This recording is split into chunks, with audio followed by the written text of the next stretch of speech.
You need to protect your sister. Please don't go, Mommy. When it comes to the From TV series, pretty much all the characters we see are extremely mysterious. They all seem to have a connection with the town. Some obvious, others not so much. But if we had to crown someone as the most intriguing character of From TV series, the honor would go to Victor. For everything that happens in the town, from ill-fated events to visions that keep plaguing Jade and Tabitha, all the solutions are in Victor's hands. As Season 3 progresses, we realize that maybe it's not just Victor who shares an intimate connection with the town. So in today's video, we'll be looking into the Kavanaugh family and exploring how they may be connected to the town. Without further ado, let's begin. Before we go into our explanation, we have a very small request. If you like our content, please support us by subscribing to our channel. This is a small click for you, but for us it means a lot. Thank you. Let's begin. Hey, stop. Hey, Victor, no.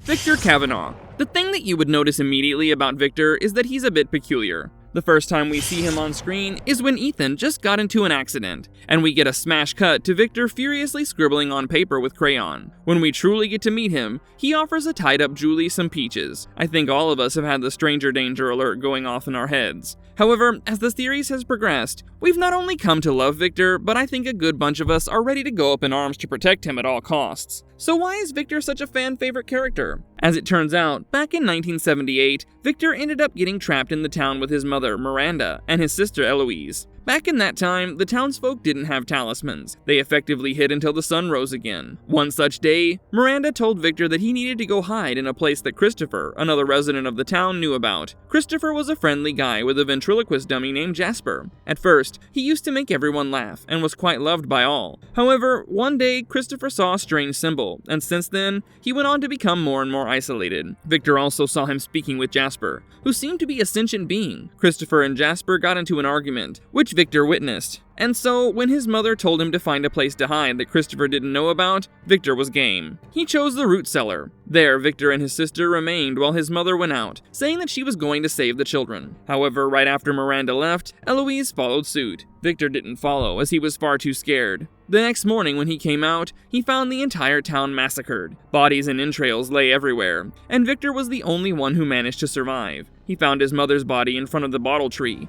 the special faraway tree that would have taken her to the tower. The grief of losing his family, the trauma of being an only child burying the belongings of the deceased, and moving their cars away to the car graveyard, and the guilt of failing to protect his sister all mingled together and made him block out these memories from his mind. In order to stay sane and survive this nightmarish town, Victor started drawing everything that happened, as the pictures would help him remember. Eventually, after decades of surviving on his own, Victor started living in the colony house. Because of these traumatic events, Victor refused to let anyone get close to him. He feels like whoever he calls a friend ends up dying. But that does not mean Victor doesn't crave social interaction or human connections. He did try his best to reach out to Julie during their first meeting, but after being considered a creep, he simply maintains his distance from the Matthews family until, of course, Ethan approaches him and mentions the boy in white. The boy in white is this supernatural entity that only keeps showing up in front of Ethan ever since he got trapped in the town. Turns out, after Victor comes out of the root cellar and finds the whole town massacred, the boy in white kept him company for years and years on end. So, the one supernatural entity of this town that we meet soon after the Matthews family gets trapped in the town happens to be Victor's friend. Interesting. Over the course of the series, we notice that Victor knows quite a bit about the strange things that happen in this town. He knows that changes in the town are a bad thing. In all the years he's been in this town, they had never run out of peaches, and the weather never changed. However, since the arrival of the two cars in the town, things started changing. From the moment Victor and Julie met, Julie had been treating Victor like he was a creepy weirdo. However, despite that, when Julie asked to stay in his room for some time, Victor allowed her. Not only that, when the colony house was attacked, Victor made sure to save Julie too, and insisted she get inside the faraway tree first instead of saving himself. While Victor did get a lot of harsh words from Jim for taking Ethan out into the forest for a quest, the precious man also went out of his way for Tabitha when she eventually fell through the hole in her basement. He guided Tabitha out of the tunnel system and brought her to safety. No matter how peculiar he may be, Victor is kind, gentle, and sweet. Yes, he can be grumpy and gruff sometimes, but we can understand that that's because of the trauma he had to endure all these years. Some fans might find it a little frustrating that despite knowing what might be happening, Victor never shares that information with anyone else. But as we watch his character arc unfold in front of our eyes, we can understand why he refuses to talk about the things that he knows. Deep down, Victor feels unsafe. He feels like he will lose the people that he has now, if they help him look for answers. Because in his experience, whenever someone goes looking for answers, they never return. On top of that, Victor has lived in this town for 40 years. This nightmarish town is the only place that he knows, so despite knowing information that might play a huge role in getting everyone back, Victor is not actively participating in the quest to go home, as this town has become his home. Victor's traumatic past has definitely left a scar on him. That's why it's so interesting to see Victor slowly partaking in solving the mystery, as he wants to help his only friend finally go home. Despite their arguments, it's evident that Victor cares about Ethan, and this friendship is such a heartwarming thing to witness. You showed up on my doorstep with the lunchbox, my son. Henry Kavanaugh, father. Next up on the list, we have Henry Kavanaugh, Victor's father. Up until season 3, we didn't even know that Victor's father was alive. The only confirmation of Victor's family that we had was his family portraits drawn by him. Victor never drew his father since he got trapped in the town, and he didn't know how to get out of it. Victor imagined that his life before getting trapped in Fromville was nothing but a dream. That's why he never painted his father in his pictures. However, in season 2, Tabitha managed to get out into the real world via the lighthouse. She ended up in Camden, Maine. Although at first she was not sure why she was there, when she found Victor's address in his lunchbox, Tabitha quickly put 2 and 2 together. Following the address, she showed up at Victor's house and found Henry there. Henry was in his office when Miranda, Victor, and Eloise went out for a drive and got trapped. He was understandably shocked to find his family missing after he came home. He reported this to the authorities, and as all of us can guess, he was considered to be the prime suspect. Henry lived like a social outcast, using alcohol to numb the pain and grief of losing his family. Over the years, he assumed that his family was dead. That changed when Tabitha showed up on his front porch with Victor's lunchbox. Henry brought her inside, but he had called the police even before Tabitha could explain anything, just to be safe. When Tabitha opened her eyes, she tried to explain to Henry that she was trapped in this mysterious town with her entire family, and that Victor had been living there as well. It sounded ludicrous, and Henry was ready to hand her over to the police, assuming it was a cruel prank, even though he saw the article online covering the Matthews family disappearance. In her desperation to explain what happened to her, at one point, Tabitha blurted out about the missing kids who were locked in the tower. This stopped Henry in his tracks. He sent the police away, claiming it was a false alarm, and this is where we learn more about Victor's mom. Whatever Miranda had told Victor before she went missing corroborated well with the things that Tabitha was talking about, and hearing that, Henry decided to believe her. Tabitha found a bottle tree in the backyard, and as she explained about the bottle tree in the Fromville, Henry pointed out that the original bottle tree that Miranda created was not there. It was in a park 2 towns over. Tabitha urged him to take her there, so they got in Henry's car. The moment they got in the car radio started playing a song, which happened to be Henry and Miranda's favorite. Turns out, this song was Tabitha and Jim's favorite as well.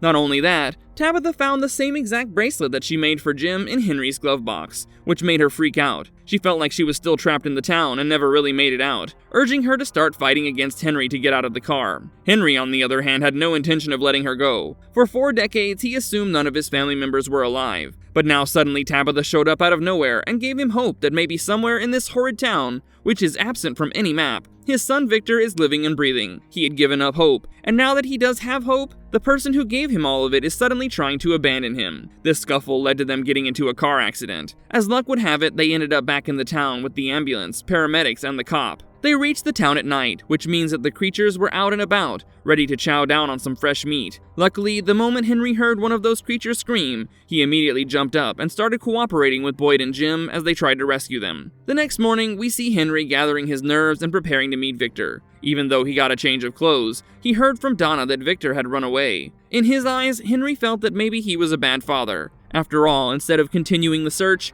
he gave up on his family and accepted that they were dead all this time. But he didn't let his emotions get the best of him. He showed up at the town meeting, and when Fatima cornered Tabitha, claiming that she could have done better, Henry set her straight. He made sure that she and the rest of the townsfolk knew that if Tabitha had tried persuading anyone, most people would have thought her to be crazy, just like he and the cop lady did. Once the feudal town meeting was over, he was standing in front of the Star Magic Motel pool sign. Ethan approached him, and Henry told the boy about how he found it odd that the motel wasn't there. He joined Ethan to go feed the animals at the barn, and that is when he learned about Victor's personality. Ethan considers him his best friend, but Victor, on the other hand, has a hard time calling him a friend. Henry looks emotional as Ethan explains how Victor fears that anyone he gets close to is going to die in this town, but he manages to keep himself together. Soon after, Henry and Victor see each other from across the street, and the fated reunion finally happens. Victor cries in his dad's arms, telling him that he doesn't know how to get out of the town, and Henry simply holds him comfortingly. When Henry was first introduced in the whole story, some fans thought that maybe something bad had happened between Henry and Miranda, which is why Miranda took the kids and left when Henry was at his office. But now that we've seen the father and son reunion, we can gladly say that theory was wrong. Henry is a loving father, he's understanding, observant, and I would say very emotionally open. It's not every day you find a father who's willing to be vulnerable in front of their kid. While he is a skeptic, we can understand that Henry's skepticism was born after years of disappointment. But when he found irrefutable evidence, he was ready to be Tabitha's ride or die if it meant he could see his son again. I find it extremely cute that even though they haven't seen each other for years, both men of the Kavanaugh family are absolutely okay with pulling out a gun and threatening people. Like father, like son. Okay. Protect your sister. No! Miranda Kavanaugh, mother. Miranda Kavanaugh was an artist. She used to do art installation projects all around town. When she was young, she and Henry both had a hippie lifestyle. Doing recreational drugs was the norm for them. However, when Miranda learned that she was pregnant with Victor, they both quit. Years later, on Henry's 35th birthday, Miranda sent the kids away to their grandparents and got them some acid as a last hurrah. They took the acid at the park, where Miranda did her first bottle tree installation. After taking the acid, however, Miranda started getting vivid hallucinations and dreams. She described them to Henry, to whom all of these sounded like cryptic messages. However, despite that, Miranda drew the visions that she had. And what do you know? It's all about the town. According to her visions, there have been several chosen ones before her, and now, this time around, she was the one chosen to save the kids. Henry couldn't understand anything until Tabitha showed up 40 years later with the receipts. After getting trapped in the town, Miranda soon figured out what she needed to do, and that night, when she had told Victor and Eloise to hide in the root cellar, she went to save the children trapped in the tower. Miranda went to the bottle tree, but before she could get in, the creatures got her. Although we do not know much about Miranda yet, there's no denying that she shared a deep connection with the town. Not only that, she also seems to be the one connecting the Kavanaugh family and the Matthews family. Because we did see her wearing the same bracelet that Tabitha had made for Jim, and the bracelet that Tabitha found in Henry's glove box was also made by Miranda. From what Victor has told us, Miranda's a loving mother. She took care of her kids and used to play the violin, even in these dark moments, to cheer the kids up. She was also observant, because the moment she saw Christopher withdrawing himself from everyone else, she immediately asked Victor to find a place to hide that the man did not know about. I wouldn't be surprised to learn that Miranda actually knew what was happening to Christopher.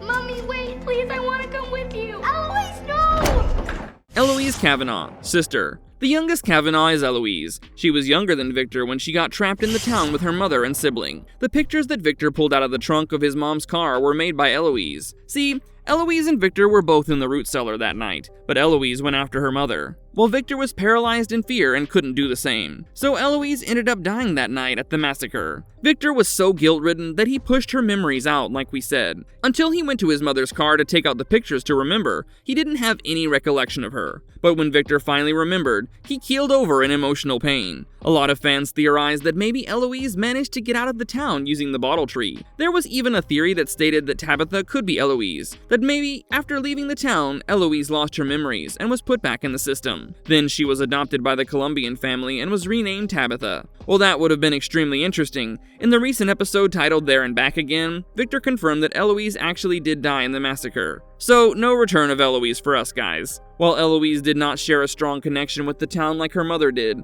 I think if she had managed to survive, she would have become one of those residents who are particularly sensitive to the forces that are controlling the town. I would not be surprised if an older Eloise was expected to fulfill the role that Sarah was playing in Season 1. What do you guys think?